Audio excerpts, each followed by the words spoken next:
Avec ces déclarations, nous sommes plus proches de la vague de surface que de la lame de fond.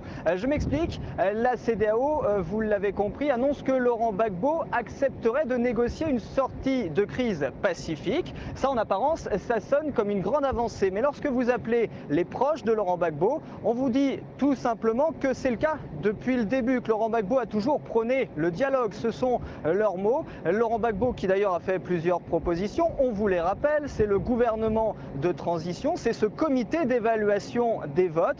En clair, la sortie de crise est déjà sur la table. Si l'on décrypte, ça veut dire qu'il n'y a rien de nouveau. D'ailleurs, toutes ces propositions, elles ont déjà été rejetées par l'autre camp. Alassane Ouattara l'a redit, pour lui, le temps de la négociation est terminé. Laurent Gbagbo doit partir. Vous l'aurez compris, toutes ces déclarations ici à Abidjan entretiennent plus le flou que l'espoir. Cela permet surtout à Laurent Gbagbo de gagner du temps, peut-être pour trouver une sortie de crise, négocier une manière pour lui peut-être de partir en exil avec des garanties. En tout cas, lorsque l'on parle de négociation, on ne parle plus d'intervention militaire. Cela repousse le spectre de cette intervention ici à Abidjan, même si l'option militaire reste posée par la CEDEAO qui rappelle que c'est une option.